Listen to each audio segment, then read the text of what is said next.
The following show contains a fictional narrative that includes themes, events, and language that some may find distressing. Discretion is advised.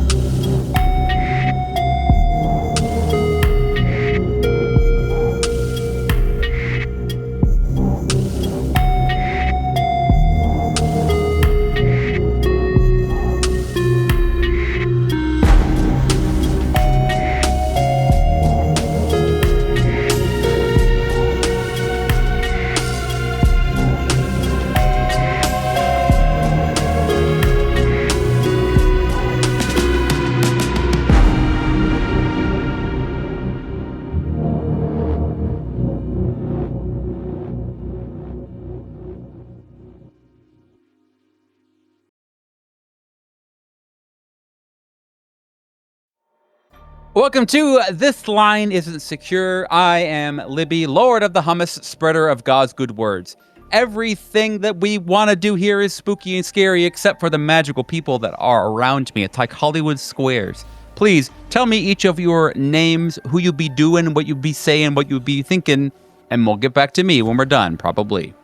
What's up, everybody? It's Ty, coming to you live from your local stink portal, and I will be playing Agent Colwell. Everyone, Charlie, back on my Adam Blackburn bullshit. Wrong. Hey, all, this is You're not right, aren't you? Oh no, you are. Come on, keep going. I bet. No, he What is. the- I'm He's not actually stupid. fucking playing. I am. I don't. Listen, You did all this prep for this episode, and then you're just like, no, nah. I think this is hell. It is. Go ahead. It is. You're right. It is. Go ahead. I remember my first episode too. Oh God. Go ahead. Hey, all, this is Andy, and No, we need to playing redo Agent Charlie's because Burbank. Libby fucking cut him No, off. I don't. Did I? No, he didn't. I didn't cut him off. No, he cut me. He cut me off. Yeah. Oh, I was starting to speak. It's going great so then far. Sorry. Libby cut me this off. is hell. Which This is It's hell. hell. Sorry. My bad. also then Ty cut me off. What did I so, say? Hawk, you're up next. Yep. You're up next, Hawk. I'm Hawk. Today I'm Agent Carter. That's the Hell, whole this is- fucking introduction. What do you want? That's right. Introduce Get myself fucking yet. butt, I kill Andy. my- I'm gonna going kill to myself. Who the hell are over you? This. Kill myself. Yeah. Malk. Yeah. Go ahead. Hi, I'm Andy, and I will be playing Agent Burbank. Y'all. Well, I'm so glad all those introductions went perfectly well. And as protector of the hummus, keeper of the eternal flame, I would love to now share with all of you the recap vicariously through Hawk. Go ahead, Hawk. Absolutely. Daydreaming. Target merchant caught daydreaming. We were observing from nearby as he encountered the local police. Stupid conversation. But he stayed on track. Visited his mother. Retirement home. Stupid fucking conversation. Self-corrected. Target is on the correct path. Moving on. That's how I fucking remember it. Very nice. Quite congenial today. Thank you for that.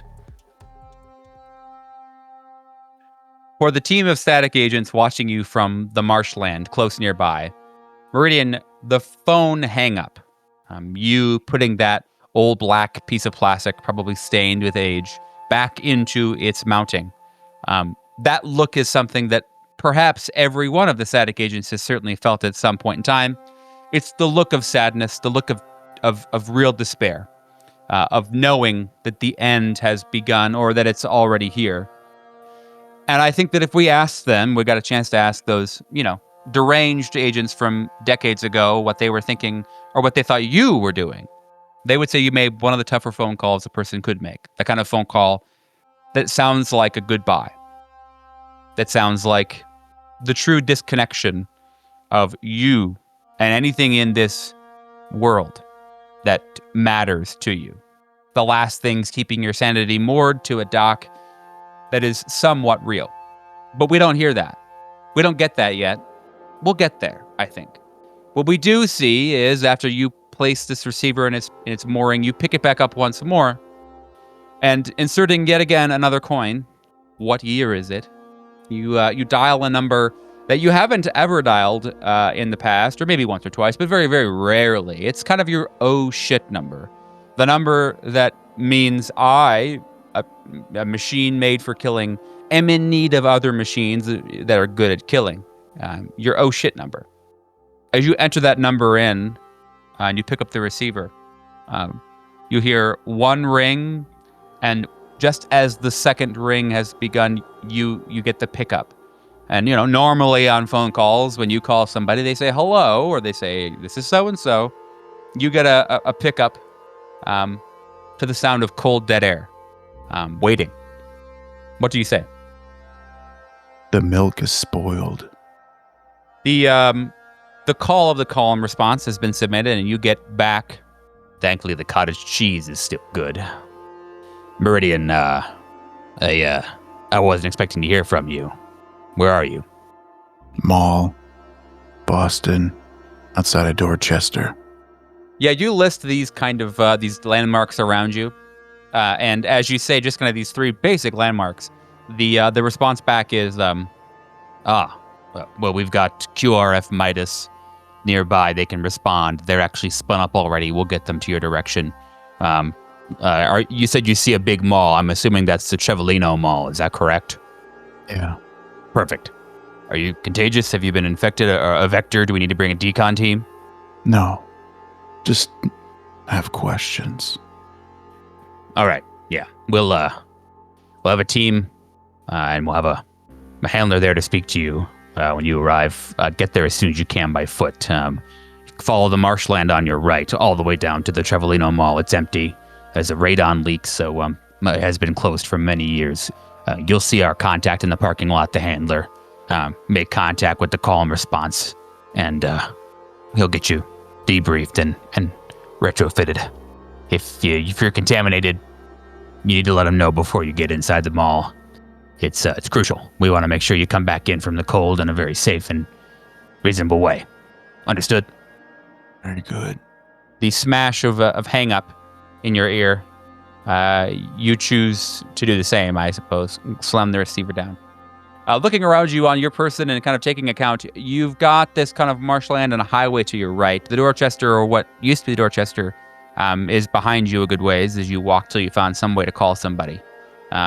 Whether or not you picked up certain implements of your trade, whether that be firearms, knives, other weaponry, I would assume so, but we'll perhaps leave our listeners and viewers in suspense. But who knows? Probably you did. You also would see that it's kind of morning hours. I would say 10 or 11 in the morning, and the mall there is dead in front of you. Right next to the mall is a large billboard for some kind of like an ad for some kind of movie. It says let's see, The Drowning Season.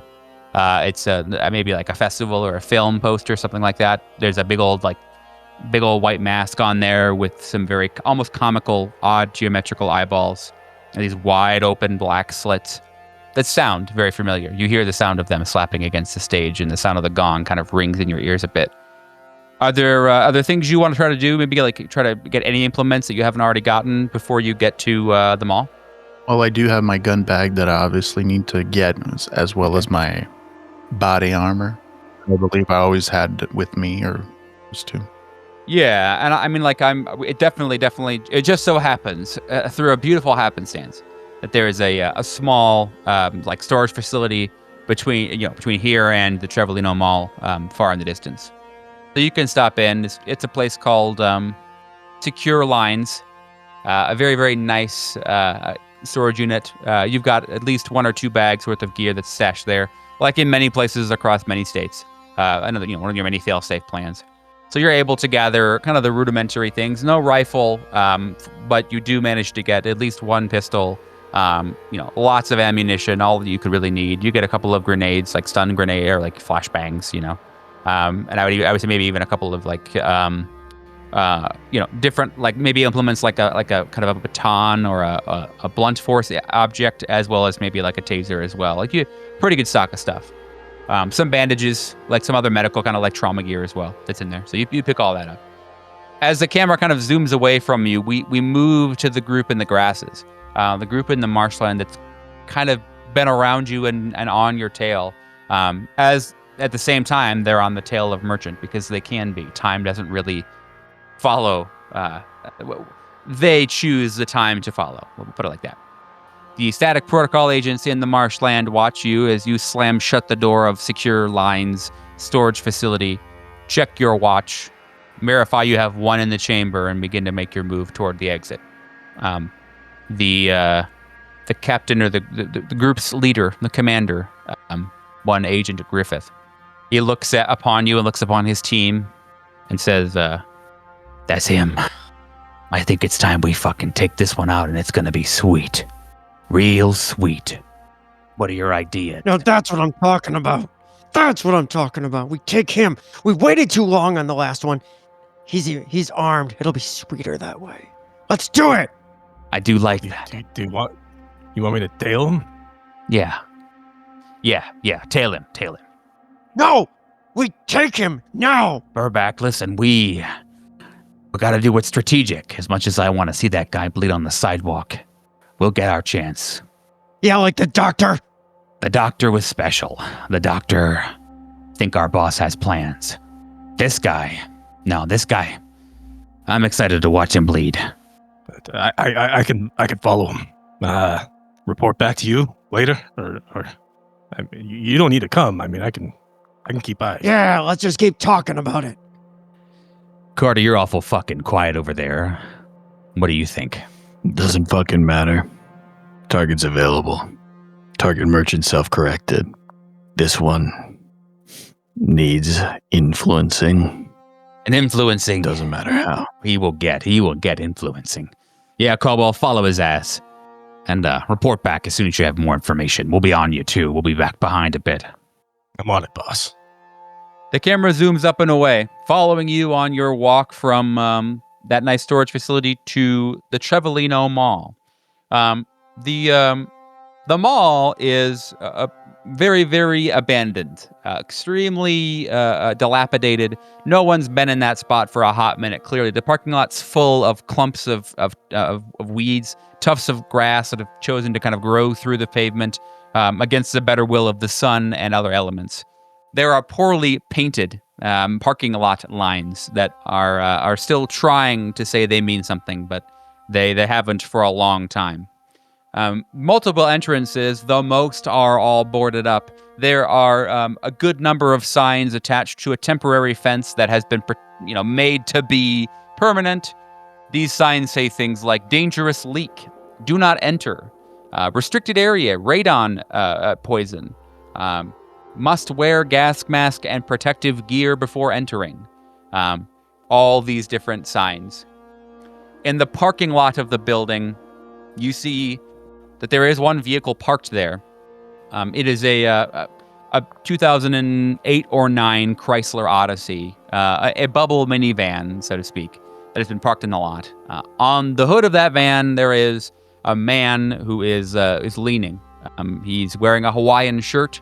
It looks like he's reading a book of some variety, wearing aviator sunglasses that stink of military service, or perhaps he thinks he's too cool for this shit.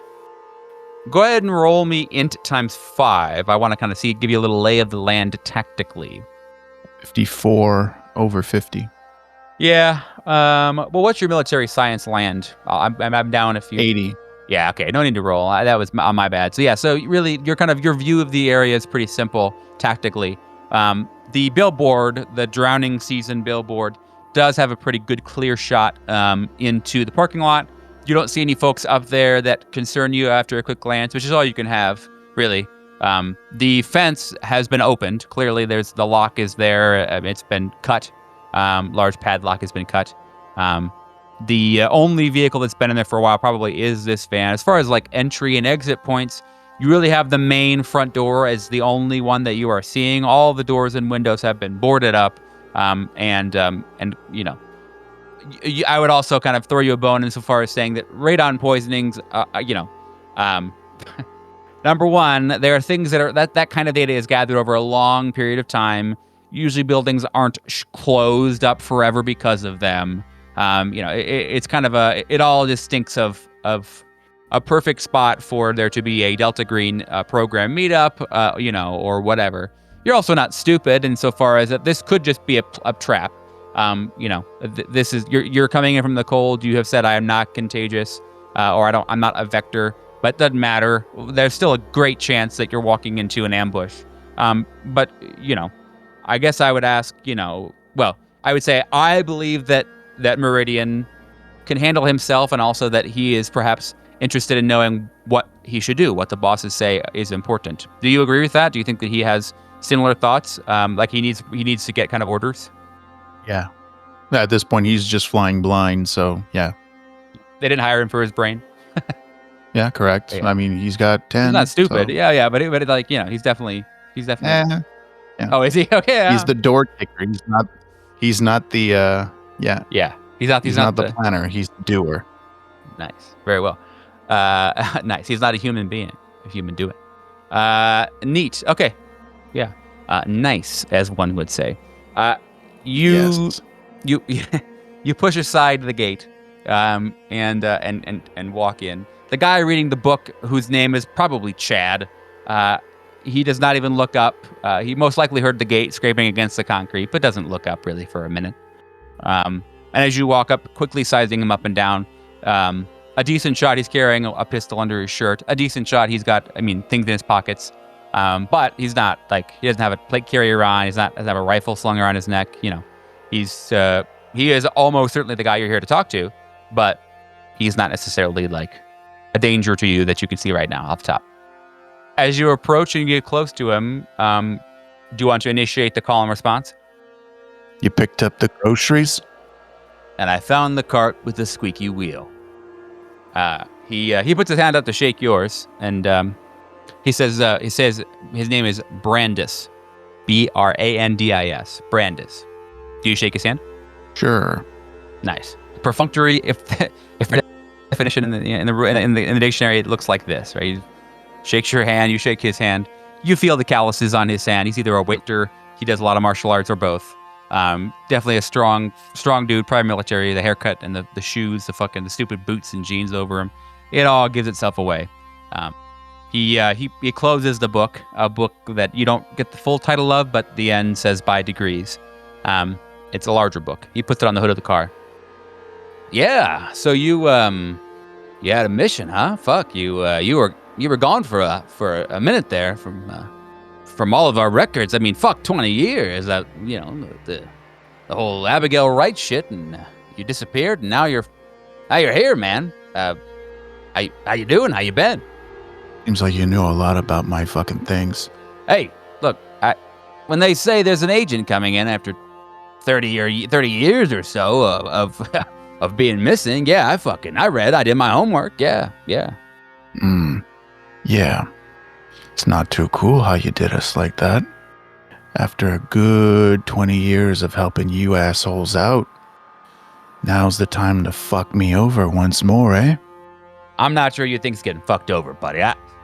I'm just the guy who shows up here with the sayings and the good words of those that have bigger salaries and more heads on the chopping block than you and I ever will have. Where's my fucking handler? It's Where'd me. that go? No. It's me. I'm your handler. I'm Agent Brandis. You call me Brandis. Yeah, as I said. Look, I'm here to do a debrief with you. We can hopefully make sure there's no pneumatic or any other contagions that you're holding right now. No vectors. If you want, we can get you retrofitted and back out on the teams. We can get you back out there and doing missions that are a whole lot more open shut than that whole Dorchester shit, or that McAllister shit. Sorry, Dorchester's close. I got mixed up. The McAllister shit. Sorry, I don't really trust anybody anymore. Hey, that's not even the old Cell. Very, very, very fair. Very unpredictable. No, I get you. Marcus was kind of a fucking basket case. It's all good. we all know how that ended, and it wasn't great. So look, anyway, very, very important that we make sure you're not that's my number one. My number one here is to make sure you're not a vector or contagious or anything like that. So do you have any reason to believe that you perhaps were affected while you were, on this mission 20 years ago or any time in between? No. He kind of studies you up and down, rolls human, and you're not the best liar in the whole wide world, but he didn't have a lot of time. You can tell he doesn't really want to have a full conversation, so he hits you with the, yeah, all right, well, yeah, I guess we've got a team inside. They're gonna get you debriefed. And then we'll make sure you've got any things that you might need, equipment, supplies. We put a bunch of stuff inside. We carry it in the van here. We'll make sure you have all the stuff you need. Are you wanting to go back out on an op? I mean, we've got some stuff nearby that would really do well with a door kicker like yourself, an experienced door kicker like yourself. I'm getting pretty tired of being everyone's fucking dog. Yeah. Look, I'm just the messenger. I hope you know that. I don't mean to sound threatening. I'm just communicating what I have been shared with information. I don't know if I'm not sure that your deal has an expiration date. I think maybe your expiration date is your expiration date. If you take my meaning, when you die. Do I know if there's anyone around us right now? Yeah, good question.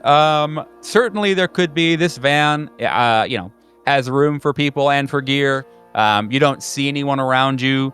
The front doors to the mall, are obviously not boarded up, and it looks pretty fresh. Like the plywood kind of panels that have been, or the particle board that has been taken away from that front door, it's pretty weathered. The door is very, very not weathered. So. Yeah, I mean, there could be this. He said there's folks inside for sure. You don't think they have a great angle on you because, again, the windows are all kind of locked and shuttered, and boarded up. So the front door is kind of the glass sliding doors. You don't suspect you're in any danger that more than normal right now. And there's nobody in that sign up top. No, you glance up there again, and there's you don't see anybody up there. I mean, sorry. Maybe you didn't hear what I said. I don't think that your contract with us or your deal has an expiration date. So I guess I'm not sure if you've got if you have the choice. I guess I was more saying in a nice perfunctory kind of friendly manner between you and I. But I think you got to go back out on the street, man. You got to work an operation or two. Do you think I'm wrong? Yeah. And I think if you motherfuckers don't let me go, you won't need to worry about vectors. He's like, yeah, hey, messenger, man, messenger. But I'll communicate your discontent to the powers that be, certainly. Nothing else to say. We could head in there and get you taken care of. He turns. He's got his he leaves his book on the hood of the car, or the hood of the van, where it will almost certainly begin to fade, the sunlight. You watch him turn on his heels and begin to walk inside, expecting you to follow. Share your thoughts with us. This is an interesting exchange you just had. What are you thinking at this point in time? I mean, he's walking in. I'm getting either wet, like not that kind of wet, by the way. I'm getting wetted up by the program for sure. I don't want to be any more what they want me to be. You're wet enough. Yeah, so I know the only way out is feet first. Yeah, and I'm awaiting that inside. So as you follow in, Brandis, your handler, your new handler, your contact, in the grasses nearby, in the tall swamp kind of marsh that abuts the entire edge of this property, we see a face that doesn't usually have a scoped rifle in front of it. There in the grasses it is Colwell. Griffith next to him with a spotter scope. From the grasses, both you and your boss, both Colwell and Griffith, you both have a very nice tricked out rifle It's got a nice scope on it, much unlike the normal kind of, shotguns, scatter guns that you have normally. And both from the grasses, you both got a decent vantage point here. And Griffith next to you says, "I've got the shot. I'm going to take the shot." And you almost hear the sound of like lust. Like he's jonesing for this, like he's been leading for a while. Yeah, I'm going to take it. I don't know. He's pretty far off, boss. I got the bead on him right now. Like perfect. It's just perfectly lined up. I'm trying to focus here. You think you have a better fucking shot than I do? I'm not trying to insubordinate, but I do think I've got a better shot. Damn. I don't know. Go ahead and roll human. It's not going to be good for long. It's not going to be good for long if I don't take it. Okay. Yeah. Both of you are. Yeah. Okay. All right. That's a 24. I don't have my character sheet up because I'm not a professional, but I know that my human is higher than that. Neat. Fuck. Okay. All right. Sure. Yeah. Fine. Take the shot. Take the shot. I'll watch. I got this. Okay. All right. So you line it up. Does Caldwell want to make this shot? Like, do you want to hit this target? Because I'll let you roll firearms if you want, but I know that Caldwell does a lot of hemming and hawing. Caldwell takes pleasure in knowing that he does have a shot lined up and knowing that if he were to take that shot, it would be accurate. But the moment before he pulls the trigger, he pulls that bead out of alignment and intentionally misses the shot. Okay. So yeah, Caldwell is not a choir boy. Caldwell has served time, was involved in a number of wars, and is a perfectly fine shot. At this distance, it's, maybe 100 yards. It's really not that big of a fucking deal. But yeah, you throw it. You throw the shot. You account for all the things, the curvature of the earth, the wind, the humidity, and in the last moment, it's nothing that complicated that makes you unsuccessful. It's just the fact that you pulled it. You pulled it. And from Meridian and Brandis's perspective, that 308 or that 30-06, the large rifle round smacks the concrete hard, ricochets into one of the plywood bits and breaks a window behind it. The thwap, the sound, the high-pitched sound that comes, and that thwap after the concrete shards kind of moving outward, all things that certainly Meridian and most likely Brandis have experienced before. And both of them react in the proper way. Both of them, I'll speak for Meridian. Both of them draw their sidearms, and they don't take any shots. They know that it's probably not worthwhile to do that, but they immediately head for the door as fast as they can. Griffith, and I would assume Carter, and maybe even Burbach, take their shot. Take their shots. Burbach's shot is with a shotgun from 150 yards above the target. That's for all the folks that have never shot a gun before with birdshot in it. That is basically just a total chance game for the fun of it. Not really any reason to aim, and nothing really drives home. But he empties the entire tubular magazine. He's got all 5 of those shotgun rounds out, pretty damn fast too. Slam fires them. For those that know, look up slam firing on YouTube. Everybody, it's cool as hell. And Carter, a much more better shot, even due with them running inside as quickly as they can. The quick change in their movement added with this very odd gust of wind and a storm rolling in. You are unable to drive home that point.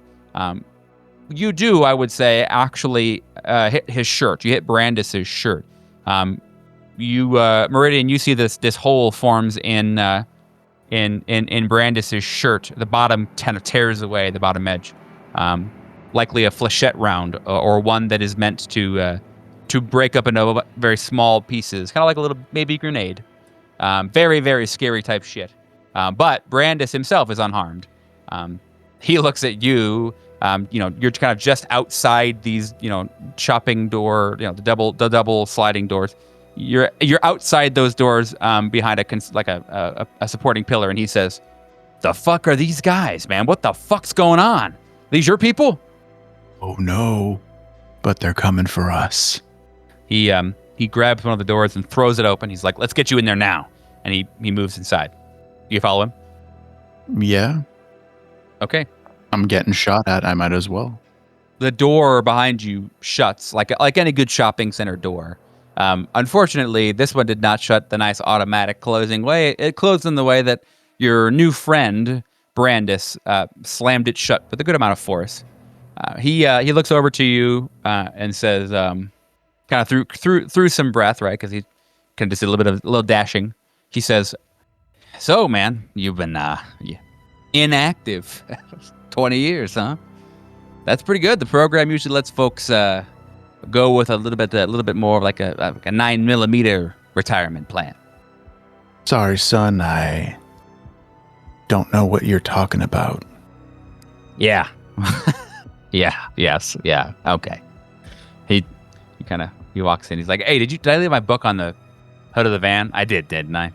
I don't think that matters much. I don't think it matters. All right, man. You kind of touchy. You just got in here. I'm just trying to make some small talk, man. The team of retrofitters are just around the corner. I don't know. Wanted to know if you were a person or not. Wanted to fucking hear from you. I feel like it's not possible that you were 20 years inactive. I served some fucking time. I was in Ramadi. I was in Fallujah. I know how shit goes. The program's all fucking everywhere. So I don't know. Do you have any last words? Yeah. You seen Goodfellas? Can't say that I have. You're not gonna Tommy me, motherfucker. And we'll pull his Glock out and point blank shoot him square in the neck. Nice, dude. Hell yeah. Okay. Yeah. So you walk into the kind of this vestibule of a long abandoned mall, and after the smallest amount of small talk, yeah, you shoot dude in the fucking neck. At about that point in time, from above you, you see a fountain that's kind of proclaiming itself in the very middle of this shopping center, like many shopping centers do, with an open air kind of column that goes up these balconies looking down upon the fountain at the very bottom. And as the blood of your friend Brandis spurts all over the hall and on all over you, you get spurred on by all that blood. You hear and see the sound of rifles popping over the balcony. You register just quick enough that this is an ambush. That's a kill box, and you're basically in it. And so let's roll initiative. Let's enter combat. As much as my fucking D&D brain was like, roll initiative. Let's do that. Let's enter combat. Why don't the static agents won't be really involved here. Unfortunately, they are, or fortunately, I guess they're outside. But I would like to know your dex, please, monsieur. 10 Nice. 10 or 15. Those are different numbers. Which one? Well, it's the same thing. It's just dex times 5 is 50. Oh, so it's 10. Oh, you said 15. I was like, those are fucking. No, those no. are different. Okay, nice. I don't know. All right, gotcha. So you are okay. You're 10. All right. Yeah. You don't get first move here. You're not really first in the order anyway. But as they all take their shots on you from on the balcony, they're not. They don't have like machine guns, right? But they do have some pretty well powered assault rifles. So we'll have each of them roll to see if they hit you. And I guess are you wanting to kind of duck and dive into like a shop? That's okay. Got it. That makes sense. I will duck, yeah, for sure, and hide. Kind of into like a little like a hiding spot. Okay, gotcha. And a closed or abandoned shop in that center. All right, so that's 1, 2, 3, 4. So 3 of those 4 hit you, which is pretty bad. But I think scene. Yeah, quick episode. No, 3 or 4 of those 3 out of 4 of those. 2 of those just kind of rip through superficially through your clothes. Maybe one's a flesh wound, right? Like things that aren't really bothering you.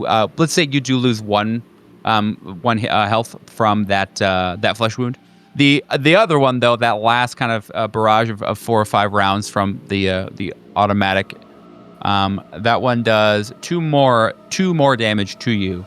You feel a couple of these larger rifle rounds just rip through and through. While rifle rounds going very, very fast aren't really good at stopping and slowing somebody down, they sure as shit do feel like something. So, you definitely now have 2 brand new breathing holes in your left shoulder. You are ducked inside of a place called Marie's well-kept family recipe. It is a what seems to be a fantastic and joyous place where recipes and cookbooks were shared once upon a day, but now it's long abandoned after the quote-unquote radon leak. Pots and pans, large tables, silverware, all kind of lie abandoned on the floor. You have plenty of cover in there. There's like the walls of the mall seem to be brick, as old as it is. So you do have a decent amount of cover in here, at least for the time being. What do you want to do? What do I do? I'm inside. I'd probably duck behind a counter first of all, wait for them to come in, and as soon as I see feet or shadow of people coming through the door, it's going to be flashbangs. Okay. So you're gonna kind of like get to a position, kind of fortify it, and be there, and then whenever they come around, you'll. Okay, I got you. Yeah. Why don't you roll me? Let's talk about. Let's do a little military science. I'm maybe like I'm kind of what I'm thinking is perhaps you would even try to rig up a quick tripwire. Like you would be like, let me see if I can fucking put some flashbangs in place, so when they walk in, they kind of get flashed and I get the jump. Does that make sense? Yeah. Okay. Yep. 77 under 80. Yeah, baby. Very good. Very good. So you see that there's 1 or 2 aprons. You rip drawstrings apart and you quickly fashion a pretty damn good tripwire with the 2 of the 3 flashbangs that you pulled out of your locker. So you've got these now kind of set up in a ramshackle way across that door to or the doorway into Marie's well-kept secret family recipe shop. You do hear the door of the shopping center kind of slam open, and so you maybe consider for a moment that there is somebody coming in after you, such as kind of to make you a sandwich, so to speak, from front and back. So yeah, you I assume wait with bated breath. Your flashbangs, you don't want to get flashed yourself, so you want to wait, right? I assume. Yeah. Yes. So you do hear the sound of the doors opening, and you briefly hear like, "No, fuck this, man," and sounds like somebody kind of moving away from you, running away from you. But you do hear footsteps as the gunfire stops, that barrage stops. Footsteps come through that front door, and you also hear the sound of folks running down the escalator. So you gather a couple more seconds, and they'll be here. Outside, one of the members of what all the static protocol agents are aware of, this kill team. One of the kill team folks has run away. They have said, "Fuck this! They're not going to try killing Meridian. He is too great a threat," or so they think. And so as this guy is kind of running out, clad in what looks to be a quarter zip, from the from the billboard up high, the vantage point, I would assume that Carter is holding Burback back. Burback's back, all the way back from an attack. Is that accurate? Is that true? Is that what's going on? What does that look like? Explain to me. Is that correct, Carter? I would imagine maybe Burback wants to do something bad, a bad thing to this man who's running away from the fight. Carter, I'm sure he's a vector. Let me take him. He looks infected. I'm not asking again. We clean the scene. Do it. By God Almighty. So yeah, you hop over the billboard's kind of railing that's there to do maintenance, that little platform that you're on. You hop that railing and you fall down, I don't know, probably 3-4 stories. You fall down a very good long way. You hit the ground and you hear 3 or 4 of the bones in your ankles and shins just snap. You feel like your tibia is, you've got a compound fracture. It's a bone sticking out. But it doesn't matter. The pain is just driving you more. Burback chuckles to himself a little bit and raises his shotgun at the fleeing man, making sure to aim for the legs, and fires. Yeah, your bird shot just scatters across his legs once, twice, 3 times. he falls to the ground. He just screaming in agony as, like, I don't know, hundreds of pellets the size of like chia seeds have made their home in his calves and like the backs of his knees. He has begun to crawl now. Instinctual, very, very animalistic fear driving him away from what he knows will be his untimely demise. He kind of just turns to look back and he's like, "What the fuck? Who are you?" Burback ignores him, just slings the shotgun and starts walking toward him, reaching under past the compound fracture to where he has a bayonet at the ankle and just pulls it out and just grinning at this poor unfortunate man, just says, "Consolation prize." Very well. And goes to work. And what follows, we should probably have one of those like things on Steam now where it's like, how old are you? Put in your date of birth. That's what we would need to show the remainder of what happens in that encounter. The camera shuffles very quickly, briskly. The cameraman's like, "Oh, fuck this." Goes back inside to now the fortified Meridian in the little shop. You hear them now. The agents, these killers of Team Midas, have made their way to the front of the shop. They're all kind of, they're standing there. They're all breathing pretty heavily. The sounds of waiting strike, and you probably all hear each other's breaths echoed kind of around the area. And without any word, very unceremoniously, you hear both the flashbangs snap into life. Closing your eyes in enough time, knowing it was going to happen.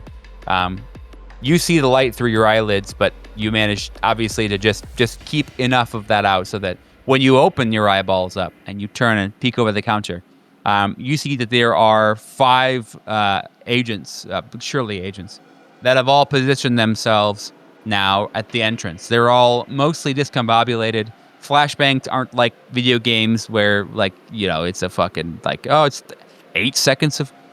People are really just kind of stunned for a few moments, which is all that you really need. So go ahead and well, I guess I do want to use firearms. You want to, like, do a little spray and pray action? Yeah, nice. Yeah, go ahead. Roll me some firearms.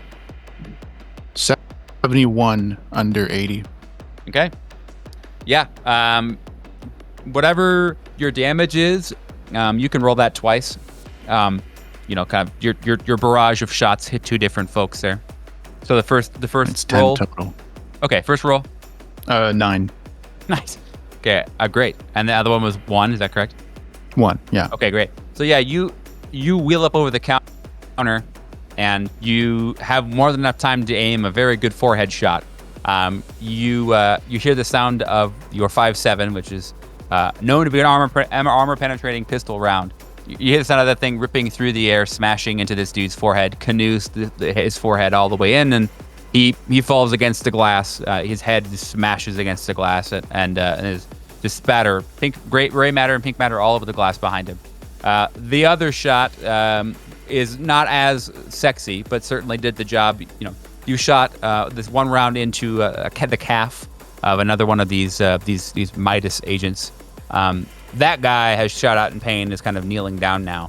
The other 3, the trap sprung. They have kind of come back to, and are going to try to take their shots at you as you, I assume, duck behind the counter. I do.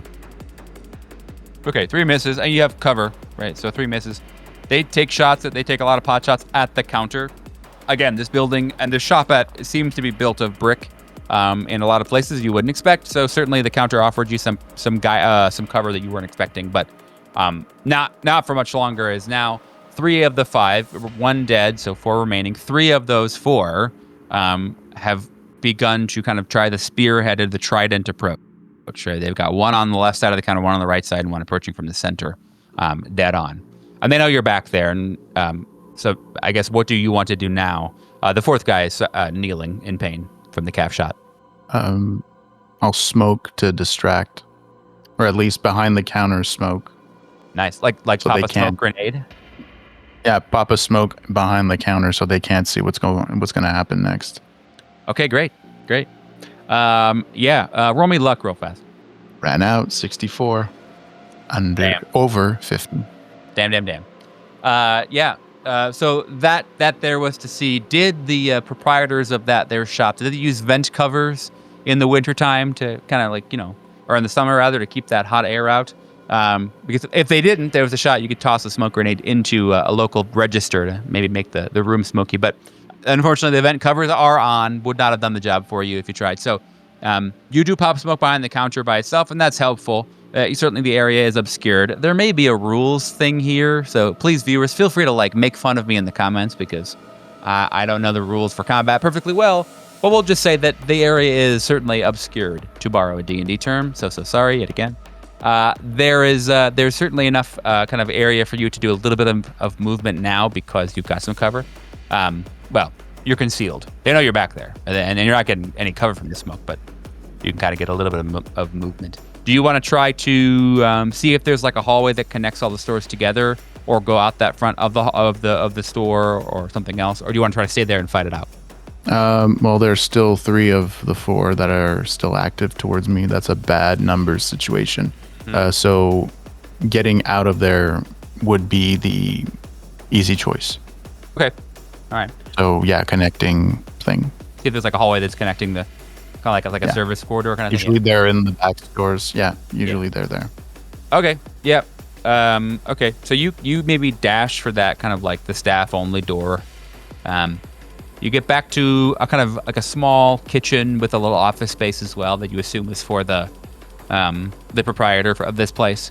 And there does seem to be like a service corridor that has probably like a trash chute, or is a place to go out and smoke. Like there's an exterior door you can try to get to. What is your thought? If you're in that hallway, what's your thought? Because they're going to follow you surely in a moment. You're trying to get to for sure. Well, I can't trip once more. That's for sure. I don't have enough time. I'll probably smoke it again in the corridor just to make sure that they can't see where or how far I'm going. They can't get a clear shot. Okay. You pop another smoke as you enter that corridor. Do you want to try to go deeper into the mall or out? No, they probably got more people outside. Deeper in. Okay. So you take a right and begin to move your way kind of toward what looks to be like an interconnected series of these like back hallways, the back rooms. Oh God. Yeah, you do that. You hear the door. Moments after you smash through that back door, bodies piling through. They've begun to follow, and more shots ring out from behind you. They're kind of blindly fired, so we'll see if any of them actually manage to strike home and get you in the back of the old. Okay, so it looks like that at least one of those, the 22, even though there is all that smoke, one of them does hit you. As you feel, you kind of, as you're moving away and deeper into the mall, you feel the hot searing pain of rifle rounds yet again. This time, they've made their home in the area just below your left buttock, kind of in the thigh, and like your left leg's rear thigh, and that one hurts. That one hurts a lot. That one you get a lot of really sharp pain. 4 damage to you on that one, or 4. You lose 4 health on that. What is Meridian's health at now? Well, if he could be a pizza, I would say he's 8 slices out of 15 left. Okay, very good. As we all know, I slice all my pizzas into 15 slices. That makes sense. All right. Yeah. So you've got 8 slices. You are bleeding pretty well from that one on your leg. So that's definitely not great. I would love to imagine the camera then exits, kind of goes back outside, as the gory details of what is occurring to the poor Midas team member on the ground, meeting the sharp edge of a bayonet, is played out for all of the static agents to see. Smoke begins to kind of billow out from the inside of the mall. Griffith to the team. Well, I guess, yeah. Griffith to Caldwell. You can see Caldwell has a fresh set of bleed lips and a black eye, walking kind of gingerly. Griffith says, "All right, it's time. The show has begun. We've got our masks. We are well equipped. And now with the stupidity out of the way, your brutish actions and he looking into Caldwell this time, your utter disgrace dealt with. I think we ought go in. I think we ought finally finish this fucking guy. He looks around at the team. Questions? Comments? Concerns? No, boss, I'm ready to go, and I'm sorry. I told you I'm sorry. It was an honest mistake. It happens again, and you get the exact same treatment as that, God, do I call him a person if he's missing most of his body? That will happen to you, Caldwell. Don't fuck up. Understood. And as the group kind of gathers to begin to make this secondary assault, the sound of a Subaru, as it rumbles down this the abandoned road and smashes through the gate, Griffith says, "What the fuck? Is that the guy from what the fuck?" The radio plays a very loud song that no one likes except for the man driving. Back inside, Meridian, you know that it's not going well. I mean, it's going fine. It's going better than it would go for most people in this situation. Like you've already killed 2 of the people that are wanting to kill you. Only so much smoke, only so much running you can do. So yeah, you have dipped now into that hallway, and as you're running along, there are doors on your left and right that surely lead to open to shops. Maybe even some janitorial closets or whatever. What's your aim? Are you trying to maybe like find a way to circle back, or a way to like get behind them, or a way to fortify an area again, or what are you thinking? Yeah, I'm trying to find a way to backdoor these guys. You do manage to you find a spot. You believe that it will be you can double back this way. Yeah, sorry. You can double back this way pretty well. It looks like a kind of athletic shoe store. There are many shelves, a lot of merchandisers that have fallen over or were just left. Probably some amount of looting of the shoes, so to speak. But you are now able to kind of like dip through this area quickly. If you wanted to, you could kind of stand out in the main hall, waiting for those people to come into the shoe store and light them up again, kind of make a stand, if you will. So is that what you want to do? Yes. Nice. Okay, yep. So we'll say you get at least like a bench or something to kind of like hide behind a little bit. Not great, but it's something. Because again, your objective, it sounds like, is to fucking kill these losers. To backdoor these boys. So go ahead and roll 2 firearms yet again for the kind of barrage you let off as they come through that back door. Another 64 under 80. And, okay, thank God. It's 8. Thought it was, regardless, I still hit it. So, nice. 8 under 80. Okay, great. Yeah, roll me 2 separate damage rolls, and let's see how that goes. 10 and 5. Nice. The first guy that busts through that back door, I mean, he comes on through. Catch that nice, sweet 10 damage. Another really well-placed shot. It is, you don't think that his eyeball kind of like went out the back of his head, but it could have. But there's a very good shot that it could have. He begins to bleed all over his teammates as they move through the door. And another one of them, you get that 5 damage on. That one is not looking well either. Is again right through the kind of the liver, mid-stomach area. He doubles over, not out of the fight, but certainly weakened.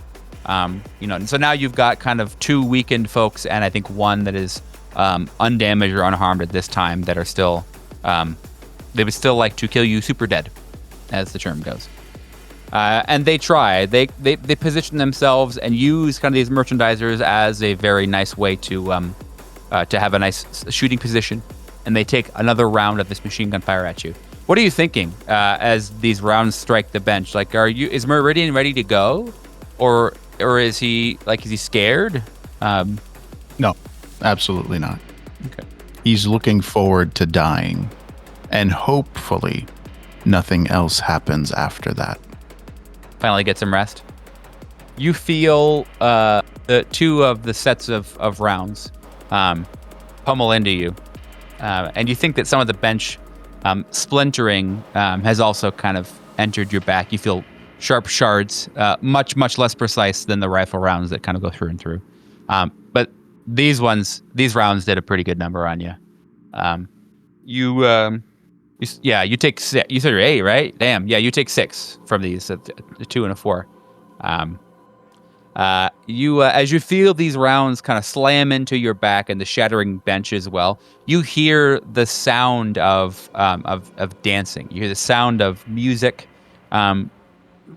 You've seen and heard tale of people dying and having these visions as they go, right? Kind of having like, whether it's your life flashing before your eyes or, the best moments of your life or, some version of a mushroom LSD trip, whatever.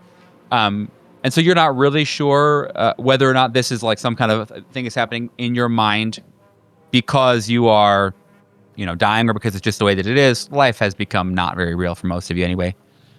But at this point, yeah, you feel the ribbons dancing around the room, the kind of the wind and the breath of these ribbons dancing across your skin. You see children in clown makeup and garb dancing around this area, around the space. They've kind of they've taken the fountain as their own, as their little stage, and the water that once lived in the fountain has now kind of shimmied across the old concrete and brick fixtures and is now this shining visage of terrible yellow sign. It has become a slithering amalgamation of some of the oddest physics you've ever laid eyes on. That is almost dancing with these children and their ribbons. You know how it feels for blood to soak through a piece of clothes that you're wearing, whether your shirt or your pants. You know how that feels, and you've got the warmth spreading across your chest now. And the fight's over. And now the only solace you have are these kiddos dancing around the room. The intercom goes on. The shopping center intercom clicks. And you hear a voice that you're pretty sure you've heard before. One with a lot of like confidence and maybe even some reassuring in it. The voice just says, "All right, tell Darabandi that the golden boy got out, and we have to get him back in again. Maybe Brandis will keep himself alive this time." And at about that time, you see what looks like a boy with a gold sheet covering him. He runs down the hallway from that front door, and the boy has angled himself towards you. He's running, this ghostly golden sheet flailing in the wind behind him, and you see his bare feet slap against this the old retro-looking tiled floor, and as the wind picks up in the breeze behind him, he's running towards you. He's going to impact you, and you're not really sure what'll happen when he does. I guess you'll just keep dying. So maybe that's all that matters. Outside, Merchant, piloting the Subaru with grace and speed, drives toward the front door of the Chevelino Mall. The static agents that are around, I would assume, all take their pot shots. And some do hit the car, some, pepper the window and the seats. There's some amount of joy that they each gain from that experience. I'd say even Caldwell. I mean, hell, in this situation, at least he can prove he hit something. But you don't hit Merchant. Merchant, I'm not sure if crazed, frenzied, or driven, which of those words is the best, but certainly you know that your friend is in there. You drive the Subaru through the glass front doors. Shatters the plywood splintering. Subaru's JD Power safety awards really coming through for you at this moment. Subaru. In fact, your Subaru had a brush guard in front too, so it was great. Really meant for off-roading and all that. It was a cross track. I like to imagine that it slams through the door and into a contest Subaru. Yeah. That was. Yeah, really. Yeah, really getting full of ourselves with the fucking irony here, huh? Yeah, damn. Yeah. So yeah, you get inside the building. You see that Meridian is there on the floor by the bench. Yeah, I would say maybe 20 yards from you or so, but not far. and the crew of people that is you're assuming his executors, the hitmen sent to kill him, from whomever is doing that these days, whether it's the program or somebody else. They have all kind of gathered around his body. He's bleeding on the floor. Two of them have clearly sustained injuries that are going to kill them soon. They're bleeding out.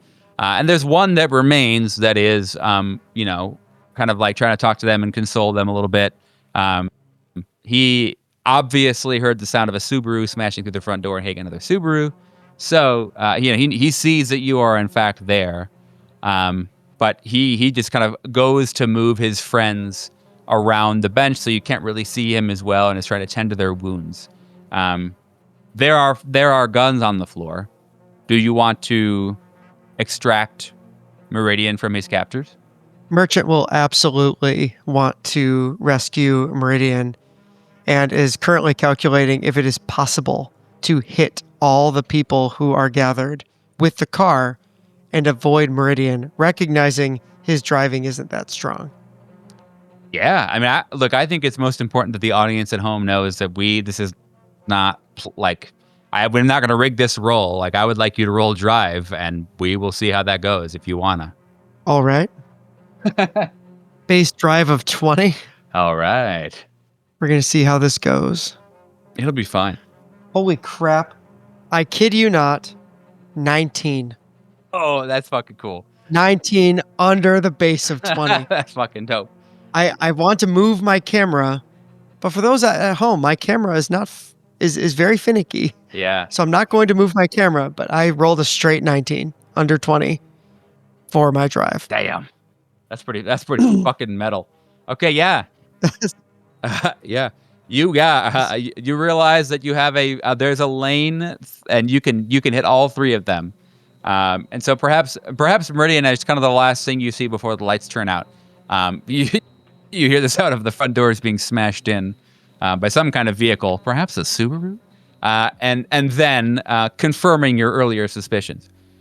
You watch a Subaru careen through the small narrow walkway. You see the mirrors kind of bashed off, and you see that vehicle turn on a hairpin and just clobber these dying and alive agent. You see and get to watch the head of the alive agent pop under the weight of the Subaru's wheel. I would say even maybe you get some amount of matter in your mouth and on you. As now this kind of center area has become just a bloodbath of bodies and the most capable vehicle that could have completed this mission. The aforementioned Subaru. We're not sponsored by Subaru here at T-List, but we would certainly accept that sponsorship opportunity if it came up. Meridian, you wake up. I guess there's a few options as to what you wake up hearing, or how you wake up, or why you wake up. The stimuli. The one that I think that most people would call your waking up stimuli is a very rough sternum rub given to you by the driver of this Subaru, Merchant. For those who are unacquainted with this maneuver, one drags their knuckles across kind of the upper chest of another person. The bones there tend to be pretty close to the surface of the skin, and so doing that really just kind of grinds your knuckles against someone else's bones. Used to wake folks up if they are unconscious, if something, or like in stages of unconsciousness. Hurts like a son of a bitch is the TLDR.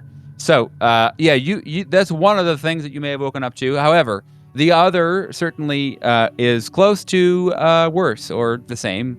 Meridian has begun to say, Merchant has begun to sing, and is singing such a great song to you.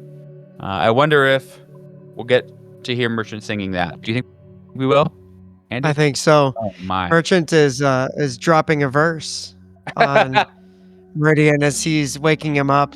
I want the world to know nothing ever worries me. I've got no strings. As he does this sternum rub while he's driving. Yeah, and I guess the last thing that perhaps may awaken you was the sound of screaming and rounds hitting the car. You hear the sound of bullets or pellets or shotgun rounds, whatever it may be, pelting the vehicle, the sound of people behind you screaming through gas masks. So any of those things could be things that woke you up.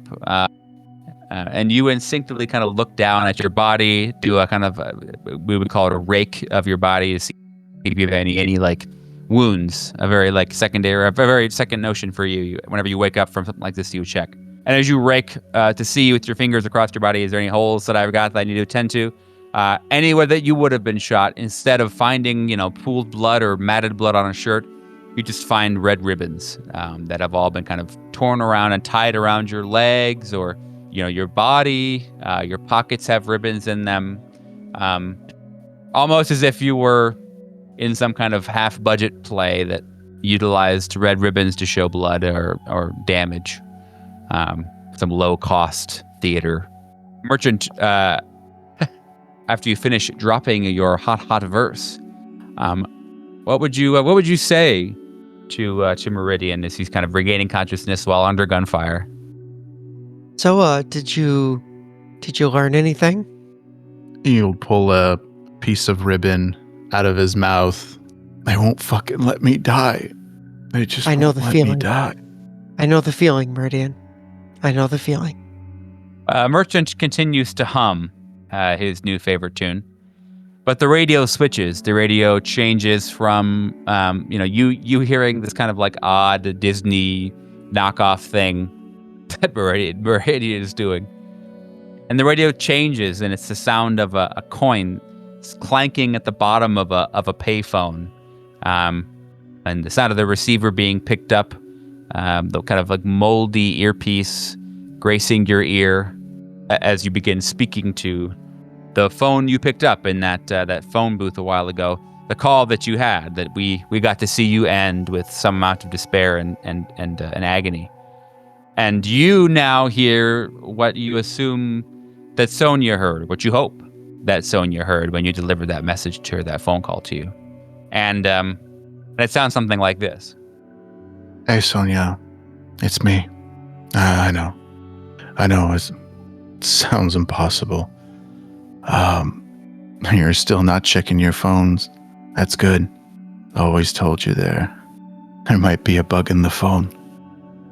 It's always listening.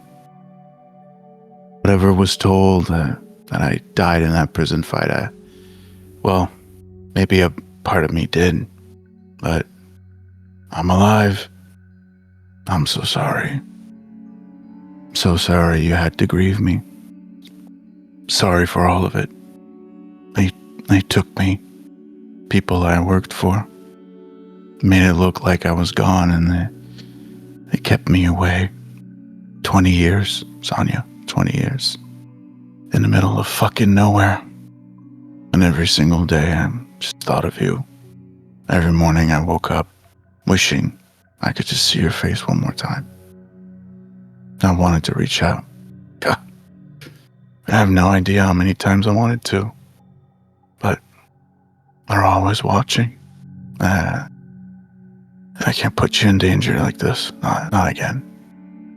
You were right about everything.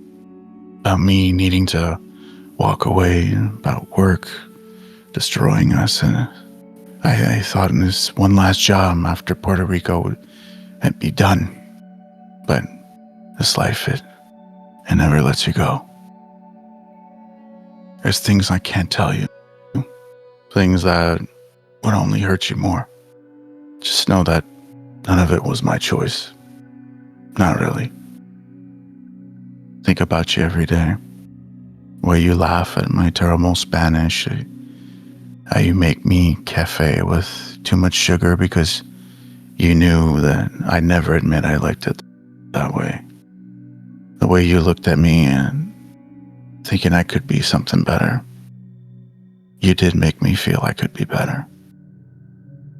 I'm calling now because I'm in the end game. There's no walking away from this. Not this time, man. I needed you to know. You were that only one good thing. The only real thing. And if there's anything after all of this darkness, I'll be looking for you. Te amo, mi cielo. I never stop.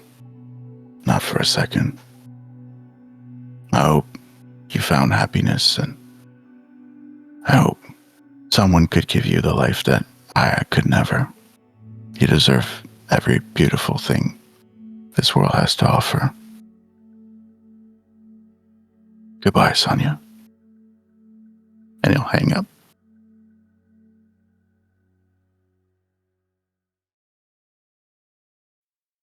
Before we sign off, I want to take a moment to talk about something very close to my heart.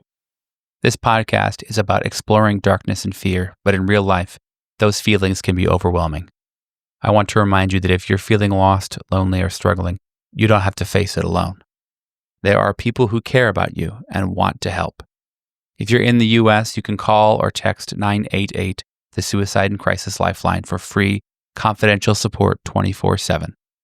Wherever you are, there are resources and there is hope. You matter and your story matters.